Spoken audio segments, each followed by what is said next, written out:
DRS यानी कि decision review system. जब भी क्रिकेट के मैदान पर डीआरएस का नाम आता है तब मैदान पर एक अलग ही नजारा देखने को मिलता है। कुछ खिलाड़ियों के लिए डीआरएस शब्द का इस्तेमाल एक खुशी की तरह होता है तो कुछ के लिए ये शब्द परेशानी का सबब बनता है, या यूं कहे कि ऊपर की सांस ऊपर और नीचे की सांस नीचे रह जाती है। लेकिन आखिर क्या है डीआरएस और क्यों डीआरएस को कंट्रोवर्सी से जोड़ा जाता है, या यूं कहे कि डीआरएस और कंट्रोवर्सी का एक दूसरे से गहरा रिश्ता है, क्योंकि जहां कुछ लोगों के लिए डीआरएस एक रास्ता बनता है रास्ता निकालने का, तो वहीं कुछ लोगों के लिए डीआरएस फैसले बदलने का काम करता है। जब भी डीआरएस का नाम मैदान पर लिया जाता है, ये ऐसी सिचुएशन पड़ती है जहां डीआरएस के अलावा कोई रास्ता ही ना हो, तब तक अक्सर ये देखा गया है कि कुछ खिलाड़ी इस बात से खुश नहीं नजर आते। आइए अब आपको बताते हैं कि क्या है डीआरएस यानी कि डिसीजन रिव्यू सिस्टम, और कब और क्यों पड़ती है इस मेथड की जरूरत। 2008 में डीआरएस की शुरुआत हुई। भारत श्रीलंका के खिलाफ टेस्ट मैच में डीआरएस का इस्तेमाल करने वाला पहला देश बना। डीआरएस के तहत प्लेयर रिव्यू या अंपायर रिव्यू के जरिए ऑन फील्ड अंपायर के फैसले को लेकर तीसरे अंपायर की मदद ली जाती है।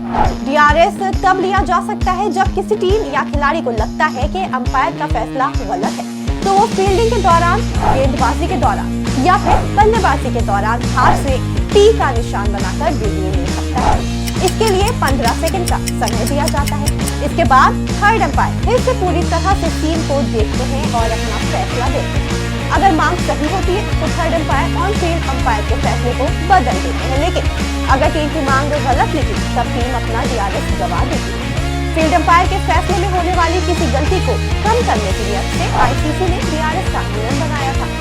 आईसीसी के मेजर टूर्नामेंट्स जैसे कि men's champion trophy, one day world test championship के अलावा महिला टी20 में डीआरएस का इस्तेमाल किया जाता है। 3 तरीकों के आधार पर डीआरएस को लेकर फैसला लिया जा सकता है। ये 3 तरीके हैं: हॉक-आई, रियल टाइम स्निको और हॉटस्पॉट। हॉक-आई, जिनको वर्चुअल आई भी कहा जाता है, इस तरीके के जरिए ये समझने की कोशिश की जाती है कि गेंद पिच पर गिरने के बाद कहां जाती है। क्या गेंद का संपर्क स्टंप से हुआ था या फिर नहीं?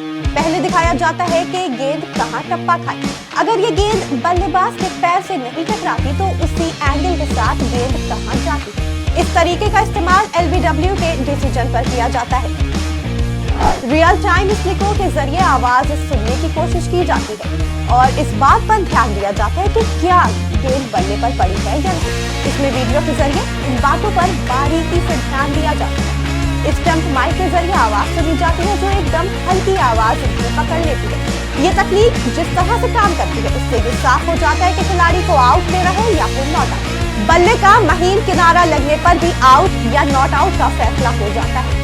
हॉटस्पॉट तकनीक ये फैसला लेने के लिए काफी जरूरी मानी जाती है अगर बात डीआरएस तक आती है। हॉटस्पॉट तकनीक फैसला लेने के लिए काफी जरूरी मानी जाती है अगर बात डीआरएस तक आती है तो एक्सपर्ट्स के मुताबिक इसमें गेंद बल्ले पर जहां टकराती है वहां एक सफेद निशान बन जाता है। गेंद अगर बल्ले के किनारे पर लगती है तो इसको नजदीकी से देखने के लिए अंपायर इस तकनीक पर ध्यान देते हैं। नियम के मुताबिक मैदान में खेल रही टीमों के पास 4 डीआरएस होते हैं। 2 का इस्तेमाल बल्लेबाजी और 2 डीआरएस का इस्तेमाल गेंदबाजी के दौरान किया जा सकता है। हालांकि अक्सर डीआरएस के फैसले चौंकाने वाले भी होते हैं, मतलब कि जो फैसला फील्ड अंपायर दे चुका है उससे अपने तरीके से देखने के बाद थर्ड अंपायर बदल सकता है। इस तरह कुछ खिलाड़ियों के लिए डीआरएस जीवन दान जैसा बनता है तो कुछ खिलाड़ी डीआरएस के नतीजों से नाखुश नजर आते हैं। यही वजह है कि डीआरएस को लेकर अक्सर विवाद उठ जाते हैं और कंट्रोवर्सी से गिर जाता है थर्ड अंपायर का फैसला। डेस्क रिपोर्ट, आज की खबर।